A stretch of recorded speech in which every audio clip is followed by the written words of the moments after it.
گاؤں میں مسئلہ پیدا نہیں ہوا، اور اللہ کا شکر ہے بحمدللہ تعالی۔ مجھے ساتھی کہتے ہیں جماعت الدعوہ، میں نے کہا اللہ بڑے بول سے محفوظ فرمائے، ان کو کسی طرح کہنا ہمارا راستہ روک کر دکھائیں۔ ہمیں بہت اچھی طرح جماعت الدعوہ والے جانتے ہیں، ہمیں اللہ پاک نے زبان بھی دی ہے، اللہ پاک نے ہمیں ہاتھ والی طاقت بھی دی ہے۔ اللہ کا بہت کرم ہے، اللہ نے ہمیں وہ چیزیں عطا فرمائی ہیں، اور خدا نے چھوٹے وجود میں بڑا دل رکھا ہے۔ بات سمجھتے ہیں؟ چھوٹے وجود میں دل بڑا ہو نا تو بس لڑنے کا مزہ آتا ہے، اور بڑا بھینس کی طرح وجود ہو اندر دل لمڑی والا ہو، اس سے خدا ہی محفوظ رکھے۔ بعض ایسے دو ہیکل لوگ ہوتے ہیں نا، بندہ دیکھنے سمجھتا پتہ نہیں ہوگا کیا، اور چھوٹا سا جملہ ہوتا ہے ان کا ڈر اور خوف دیکھنے والا ہوتا ہے۔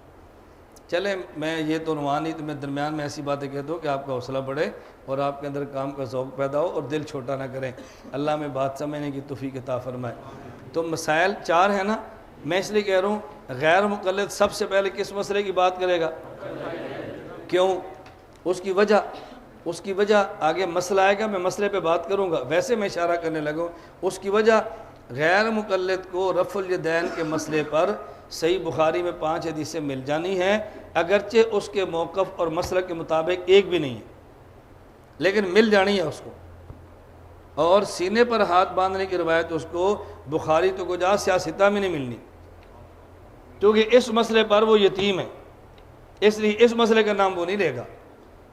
آپ اسی کو ہم کرتے ہیں مناظرہ، کہ جب وطر کرتے تو ہاتھ اٹھا کر دعا مانگتے ہو نا، کرتے ہیں مناظرہ۔ یہ وطر میں ہاتھ اٹھا کر دعائیں تو مانگے گا، اس مسئلے پر آپ سے مناظرہ نہیں کرے گا۔ کیوں؟ اس مسئلے پر وہ یتیم ہے، اس کو پتہ ہے میرے پاس مضبوط سہارا موجود نہیں ہے۔ میں اس لیے گزارش کر رہا ہوں کہ ابھی گفتگو کرنی پڑے تو ان کو ترتیب پر لیں۔ انہوں نے کہا جی پہلے یہ مسئلہ، پھر یہ مسئلہ، پھر یہ مسئلہ، یوں چلو۔ خیر وہ تو میں نے عرض کیا جب مناظرے کی نشست ہوگی نا تو میں بتاؤں گا اس مسئلے پر کیسے کریں، اس پر کیسے کریں، اس پر کیسے کریں، تحریری آپ کیسے لکھوائیں، یہ سمجھ آ جائے تو پھر مناظرہ تو مسئلہ ہی نہیں ہے۔ لیکن ہم پسند کی تحریر نہیں لیتے، اس لیے اس کے بعد مناظرہ طے ہوتا ہے اور ہمیں پریشانی کے سامنے کرنے پڑتے ہیں۔ اللہ پاک ہمیں اس فن کو سمجھنے کی توفیق عطا فرمائے۔ غیر مقلدین کا ہم سے اختلاف کیا ہے؟ ہاتھ کہاں باندھنا ہے۔ ایک معاملہ ہے غیر مقلدین کا، اور ایک معاملہ ہے اہل بدعت بریلویوں کا۔ یہ چونکہ مسائل شروع ہونے لگے ہیں اس لیے میں بنیادی طور پر باتیں عرض کرنے لگا ہوں۔ رئیس المناظرین حجت اللہ فی الارض حضرت مولانا محمد امین صفدر اکاڑوی رحمۃ اللہ علیہ سے کسی نے پوچھا غیر مقلدین کے پیچھے نماز زیادہ خطرناک ہے یا بریلوی کے پیچھے نماز زیادہ خطرناک ہے؟ ایک مسجد غیر مقلدین کی ہے اور ایک مسجد بریلوی کی ہے۔ اگر ہمیں نماز پڑھنی پڑے تو کس کو ترجیح دیں، کس کو ترجیح نہ دیں؟ اب حضرت کے ذوق کے مطابق حضرت کا جواب سنیں۔ فرمانے لگے کہ بریلویوں سے اختلاف نماز کے باہر کے مسائل کا ہے اور غیر مقلدین سے اختلاف نماز کے اندر کے مسائل کا ہے۔ بات سمجھ آئیے؟ بریلویوں کے ساتھ اختلاف نماز کے خارجی مسائل کا ہے اور غیر مقلدین سے اختلاف نماز کے داخلی مسائل کا ہے۔ تو جس بات پر اختلاف ہے اسی کے پیچھے اسی مسئلے میں اس کی اقتدا کیسے کریں؟ یہ بات آپ کو سمجھ نہیں آ رہی۔ حضرت نے یہ نہیں فرمایا کہ بریلوی کے پیچھے نماز پڑھ لو، یہ نہیں فرمایا، یہ بتایا کہ زیادہ سنگین مسئلہ کون سا ہے۔ حضرت کے سمجھانے کا ذوق بڑا عجیب طرز تھا۔ حضرت کے پاس ایک شخص آیا اور اس نے پوچھا کہ دیوبندیت اور مودودیت میں کیا فرق ہے؟ دیوبندیت اور مودودیت میں، دیوبندیوں اور مودودیوں میں کیا فرق ہے؟ حضرت رحمۃ اللہ علیہ نے حضرت مولانا یوسف کاندروی صاحب نور اللہ مرقدہ کی حیات صحابہ دے دی۔ فرمایا اس کتاب کو لے جاؤ اور ایک ہفتہ پڑھنا اور ہفتے بعد میرے پاس آنا، پھر جواب دوں گا۔ وہ حیات صحابہ لے گیا اور ایک ہفتہ مطالعہ کرتا رہا، ہفتے کے بعد واپس آئے۔ اس نے کہا جی اب بتائیں دیوبندیوں اور مودودیوں میں کیا فرق ہے؟ حضرت نے مودودی کی کتاب خلافت ملوکیت دے دی، فرمایا اس کو لے جو ایک ہفتہ پڑھنا پھر میرے پاس آنا۔ وہ خلافت ملوکیت لے گیا، ایک ہفتہ مطالعہ کرتا رہا اور آ گیا۔ حضرت نے اس نے پوچھا، حضرت نے فرمایا کتاب پڑھی ہے؟ اس نے کہا جی میں نے پڑھی ہے۔ اب حضرت نے سے پوچھا بتاؤ حیات صحابہ اور خلافت ملوکیت میں فرق کیا ہے؟ اس نے کہا جی حیات صحابہ پڑھی ہے تو میرے دل میں صحابہ کا عشق پیدا ہوا ہے، اور جب خلافت ملوکیت پڑھی ہے تو میرے دل میں صحابہ پر اعتراضات اور شکوک و شبہات اور ان سے بغض پیدا ہوا ہے۔ فرمایا جو فرق ان دو کتابوں میں ہے نا یہی فرق ان دو مذہبوں کے اندر ہے۔ دیوبندیت عشق صحابہ کا نام ہے اور مودودیت صحابہ سے بغض کا نام ہے۔ بس جو کتابوں میں فرق ہے نا یہی دو مسئلوں میں فرق ہے۔ اب بتاؤ کتنی بہترین بات سمجھائی ہے۔ ہم ایک تقریر بھی کرتے وہ بات نہ سمجھاتے جو حضرت نے 2 جملوں سے سمجھا دی۔ اس لیے اپنے اکابر کے اوپر اعتماد ہونا تو آدمی کو بہت ساری باتیں سمجھانی بہت آسان ہو جاتی ہے۔ خود تجربات کرنے کی بجائے اپنے اکابرین کے تجربات پر اعتماد کریں تو معاملات آسان ہوتے ہیں۔ مسئلہ یہ ہے کہ نماز میں ہاتھ کہاں باندھیں۔ اہل سنت والجماعت احناف کا موقف یہ ہے کہ نماز میں ناف کے نیچے ہاتھ باندھنا سنت ہے۔ غیر مقلدین کے ہاں نماز میں ہاتھ سینے پر باندھنا سنت ہے۔ ہمارے ہاں نماز میں ہاتھ ناف کے نیچے باندھنا سنت ہے، اور ان کے ہاں نماز میں ہاتھ سینے پر باندھنا سنت ہے۔ میں ایک جملہ کہتا ہوں، اور یہ میں اس لیے جملے کہتا ہوں کہ آپ اس کو سمجھیں اور عوام کو سمجھائیں۔ اگر یہ بات آپ کو تقریر میں سمجھانی آ گئی نا تو بس ماحول بدلنا کیسے ہے میں کیسے بتاؤں۔ اب دیکھو غیر مقلدیت کے عنوان پر مجھے 7واں سال ہے، لیکن اس 7ویں سال میں آواز کہاں تک پہنچی ہے اس کا اندازہ آپ کو بہت اچھی طرح ہے۔ اس کی وجہ یہ نہیں ہے کہ میرے پاس علوم اور کوئی دلائل الگ ہیں، اس کی وجہ یہ ہے ہم اپنے اکابر کے علوم کو، اپنے اکابر کے دلائل کو عوامی زبان میں پیش کرتے ہیں۔ بات سمجھانی کیسے ہے میں وہ سمجھانے لگوں۔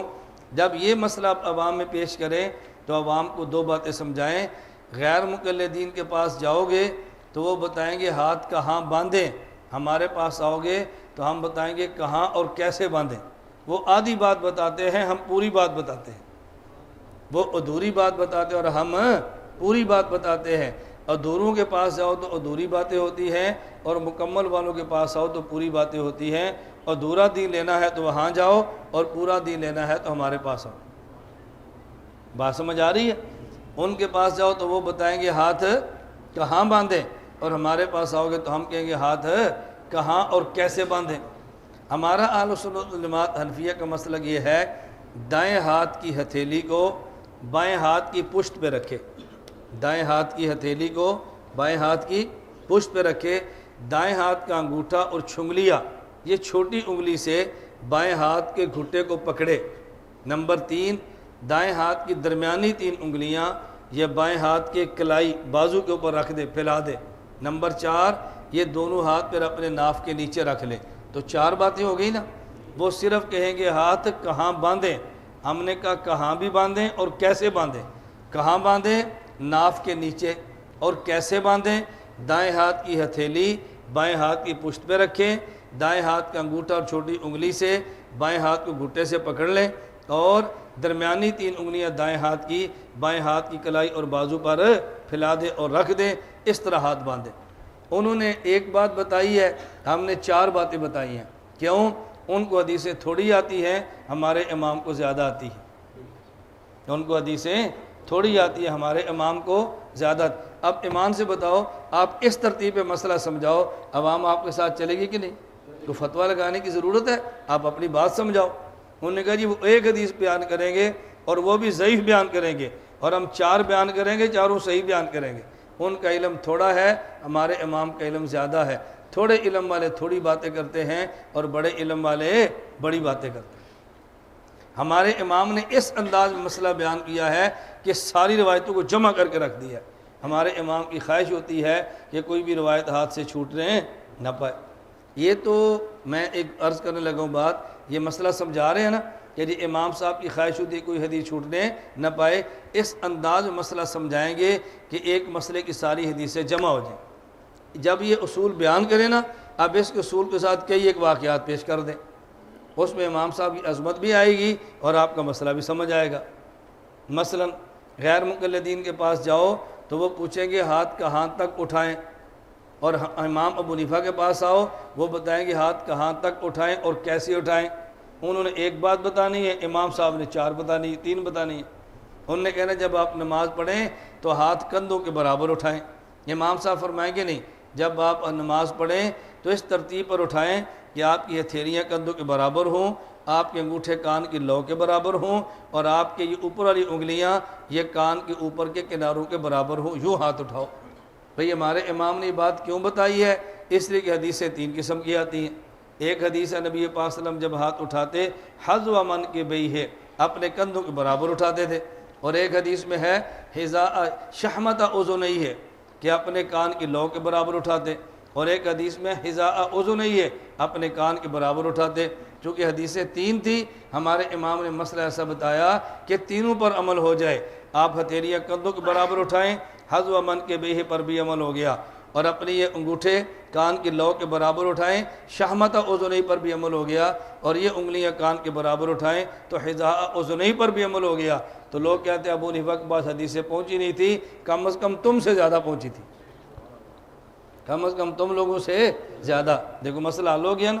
میں صرف اشارے دے رہا ہوں، اللہ کا بڑا شکر ہے، میں تو اس پر کئی واقعات پر واقعات پیش کروں گا عوام کو سمجھانے کے لیے کہ ہمارا امام کتنا بڑا تھا۔ میں تو بحمداللہ تعالیٰ کئی واقعات پیش کر سکتا ہوں، آپ کو میں صرف اشارے دے رہا ہوں، آپ اس طرح واقعات جمع کرتے جائیں اور تھوڑا سا مطالعہ فرما لیں اور پھر امام صاحب علم پیش کریں۔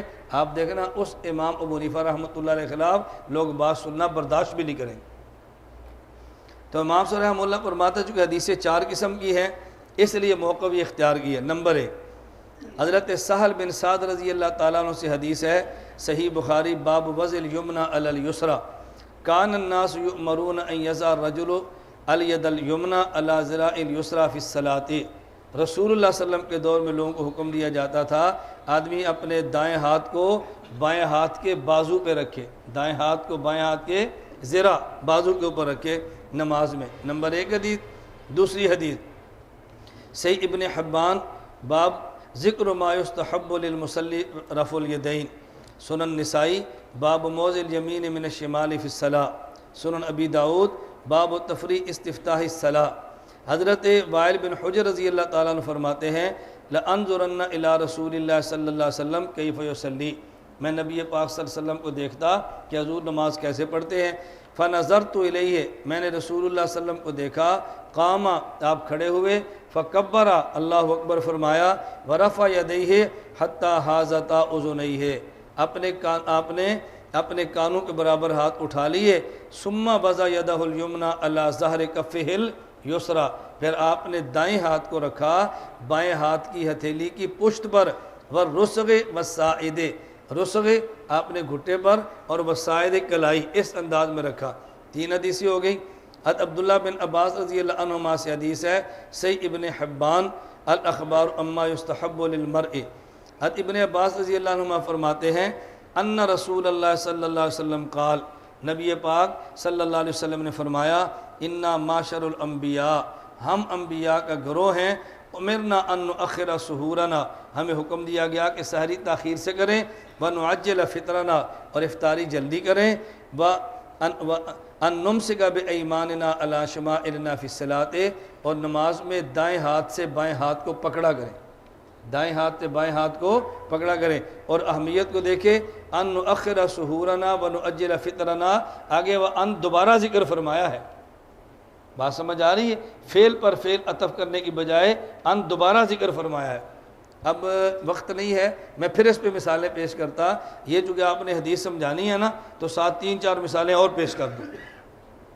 یہ بس اوقات اہمیت کے پیش نظر ایک حدیث ذہن میں رکھ لو، حدیث جبرائیل میں ہے، جبرائیل نے پوچھا اخبرنی عن الاحسان، اخبرنی عن الایمان، نبی پاک صلی اللہ علیہ وسلم سے ایمان کسے کہتے ہیں؟ آپ نے فرمایا ان تؤمن باللہ وملائکتہ وکتبہ ورسلہ والیوم الآخر وان تؤمن بالقدر خیرہ وشرہ۔ رسول اللہ صلی اللہ علیہ وسلم نے پہلی 5 چیزوں کو تؤمن کہہ کے ذکر فرمایا، اور جب چھٹی تقدیر کی باری آئی تو ان تؤمن کو دوبارہ ذکر فرما دیا۔ حالانکہ تقدیر کو بھی تو پچھلے تؤمن کے ساتھ ذکر کیا جا سکتا تھا نا، لیکن تقدیر کے اوپر تؤمن دوبارہ داخل کیا، اس کی اہمیت کو بتانے کے لیے کہ یہ سمجھنا عام بندے کے بس میں نہیں ہے، تو ان کو دوبارہ ذکر فرمایا اس مسئلے کی اہمیت کو بیان کرنے کے لیے۔ آگے 4 حدیث مبارک دیکھیں، حضرت وائل بن حجر رضی اللہ عنہ فرماتے ہیں، مصنف ابن ابی شیبہ، بعض الیمین علی الشمال، رأیت النبی صلی اللہ علیہ وسلم وضع یمینہ علی شمالی فی الصلاۃ تحت سرہ، میں نے نبی کریم صلی اللہ علیہ وسلم کو دیکھا آپ نے دائیں ہاتھ کو بائیں پر نماز میں ناف کے نیچے رکھا۔ اب امام صاحب فرماتے ہیں چونکہ حدیث 4 قسم کی آ گئی ہیں، ہم نے چاروں کو جمع کرنا ہے، اور جمع کیسے کرنا؟ کتاب الاثار بروایت امام محمد فرماتے ہیں وَيَضَعُ بَطْنَ كَفِّهِ الْأَيْمَنِ عَلَى رُسْغِهِ الْأَيْسَرِ تحت السُّرَّةِ فَيَكُونُ الرُّسْغُ فِي بَسْطِ الْكَفِّ، جیسے میں نے ترتیب بتائی ہے۔ حضرت علامہ بدر الدین عینی عمدۃ القاری فرماتے ہیں بَاسْتَحْسَنَ كَثِيرٌ مِّن مَشَائِخِنَا بِأَن يَضَعَ بَاطِنَ كَفِّهِ الْيُمْنَى عَلَى كَفِّهِ الْيُسْرَى۔ یہ ترتیب کیا ہے؟ ساری حدیثیں اس کے اندر جمع ہو گئی ہیں، لیکن چونکہ دلائل اس مسئلے پہ چلتے ہیں اور اختلاف کا عنوان یہ ہے کہ ہاتھ کہاں باندھے، ہم کہتے ہیں کہ ہاتھ باندھے ناف کے نیچے، اور غیر مقلد کہتے ہیں کہ ہاتھ باندھے سینے پر، تو دلائل اسی پر چلنے ہیں۔ لیکن میں نے اصل مسئلہ عرض کر دیا ہے کہ بات سمجھانے کے لیے غیر مقلد کہے گا ہاتھ کہاں باندھے، اور ہم کہیں گے ہاتھ کہاں اور کیسے باندھے، ادھر مسئلہ ادھورا ہے اور ادھر مسئلہ پورا ہے۔ اس لیے ہم نے امام ابو حنیفہ رحمۃ اللہ علیہ کو لیا کہ وہ ادھورے مسئلے نہیں بتاتے بلکہ پورے مسئلے بتاتے ہیں۔ آدھی حدیثیں پڑھیں تو آدھا مسئلہ ہے، اور پوری حدیثیں پڑھیں تو پھر پورا مسئلہ ہے۔ آدھا قرآن پڑھیں تو آدھا مسئلہ ہے، اور پورا قرآن پڑھیں تو پھر پورا مسئلہ ہے۔ یہ تھوڑا سا ذکر کر دیں اور درمیان میں مواتید کو بھی چھیڑ لیں، درمیان میں اس کا بھی سمجھا دیں کہ دیکھیں آپ ایک آیت پڑھ کے بتائیں کہ اب دیکھو مماتی آدھا قرآن پڑھتا ہے نتیجہ آدھا نکالتا ہے، ہم پورا قرآن پڑھتے ہیں نتیجہ پورا نکالتا ہے۔ مماتی کہتا ہے جی مردے نہیں سنتے، کیوں؟ اِنَّکَ لَا تُسْمِعُ الْمَوْتَىٰ، قرآن میں ہے کہ مردے نہیں سنتے، اس لیے ہم کہتے ہیں کہ مردے نہیں سنتے۔ اور اللہ کے نبی پر جب موت آ گئی، اللہ کے نبی احیاء میں نہیں اموات میں شامل ہیں، تو جیسے عام نہیں سنتا خاص بھی نہیں سنتے۔ اِنَّکَ لَا تُسْمِعُ الْمَوْتَىٰ، یہ قرآن نے کلی قانون بتا دیا ہے کہ کوئی شخص جس پر موت آ جائے نہیں سنتا، خواہ نبی ہو خواہ غیر نبی ہو، کہتے ہیں نا۔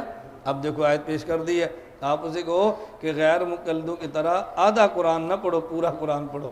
وہ آدھی حدیثیں پڑھتے ہیں، تم آدھا قرآن پڑھتے ہو۔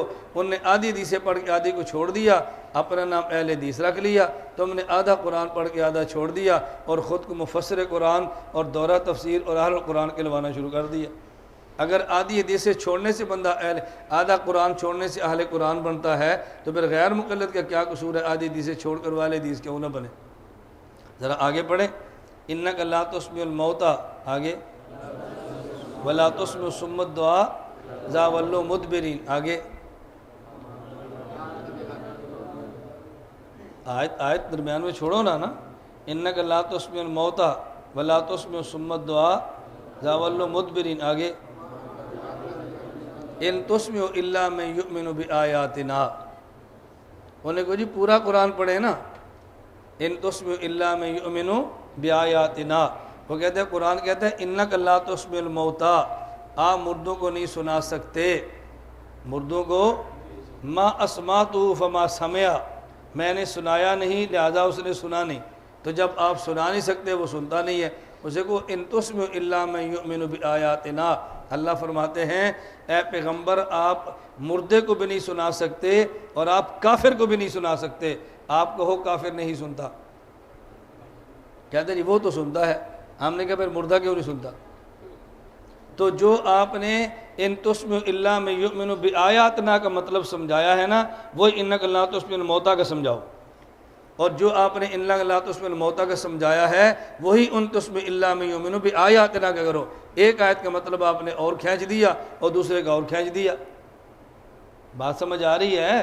بھائی اگر مردوں کے بارے میں فرمایا کہ آپ نہیں سنا سکتے تو کفار کے بارے میں فرمایا نا کہ آپ نہیں سنا سکتے۔ ان تسمع الا من یؤمن بآیاتنا، آپ اسے ہی سنائیں گے جو ہمارے اوپر ایمان لاتا ہے۔ اب بتاؤ کافر سنتا ہے یا نہیں؟ جی سنتا ہے نا، تو پھر مردہ کیوں نہیں سنتا؟ اس آیت سے کیسے ثابت ہوا نہیں سنتا؟ ہمیں یہ بتاؤ۔ اب بات سمجھ آ گئی؟ وہ آپ سے کہیں گے اللہ نے موتیٰ کو سمن سے تشبیہ دی ہے، انک لا تسمع الموتیٰ ولا تسمع الصم الدعاء۔ اللہ نے مردے کو بہرا کہا ہے، تو جس طرح بہرے نہیں سنتے یہ بھی نہیں سنتے، اسے کو قرآن نے کافر کو بھی بہرا کہا ہے، سمن بکمن عمی فہم لا یرجعون، تو پھر کو جیسے بہرا نہیں سنتا کافر بھی نہیں سنتا؟ نہیں، اس کا مطلب اور ہے، اس کا مطلب بھی اور ہے۔ جس طرح وہاں سمن کا معنی یہ ہے کہ وہ کافر سنتا ہے لیکن فائدہ نہیں اٹھاتا، یہاں بھی سمن کا معنی یہ ہے آپ 6 نمبر مردے کی قبر پہ جا کے پڑھیں تو کیا چلے میں نکل آئے گا؟ وہ بتاؤ، آپ کسی مردے پر جا کر 6 نمبر بیان کرنا شروع کر دو، اٹھ کے وہ گشت شروع کر دے گا؟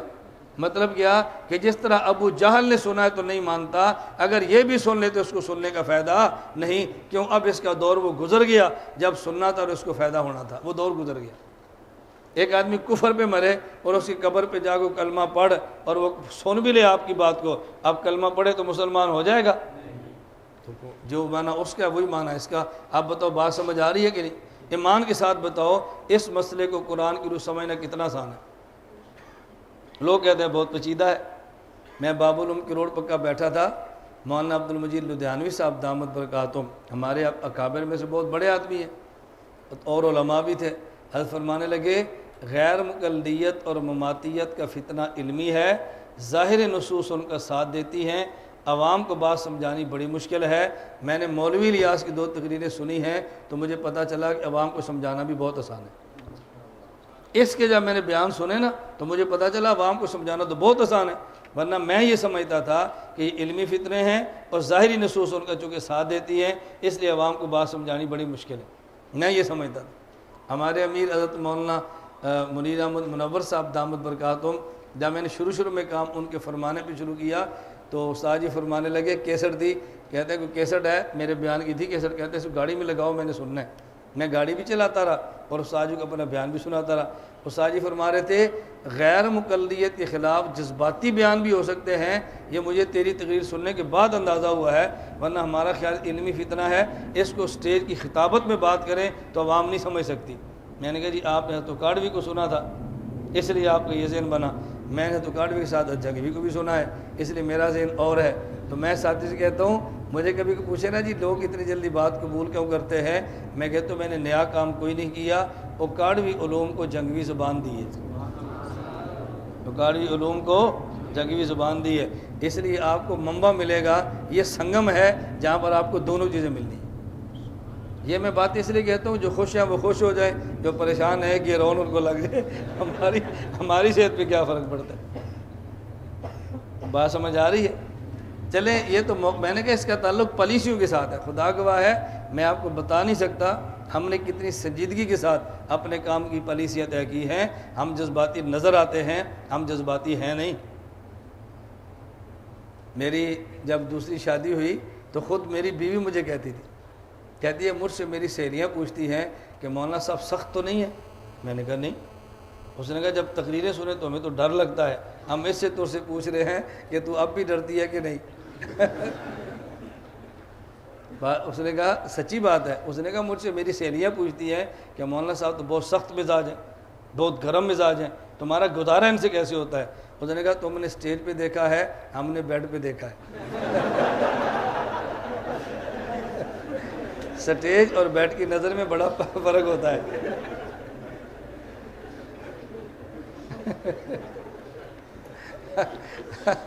میں مزید اس کی پیارے الفاظ میں شرح کروں؟ ظاہر بھی جوش میں آ گیا۔ یہ عنوان ایسا ہے کہ اس میں بڑے بڑے بزرگوں میں ہلچل مچ جاتی ہے۔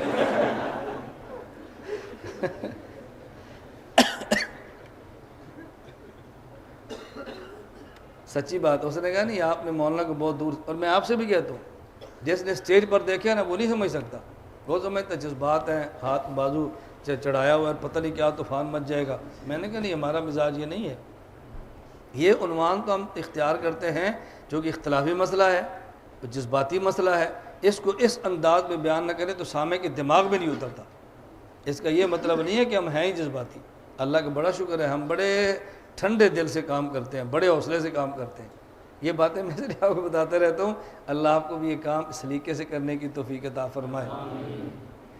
میں خیر جو بات سمجھا رہا تھا کہ آدھی آیت پڑھیں تو آدھا مسئلہ، پوری آیت پڑھیں تو پورا مسئلہ، ایک حدیث پڑھیں تو ادھورا مسئلہ، ساری حدیثیں پڑھیں تو پورا۔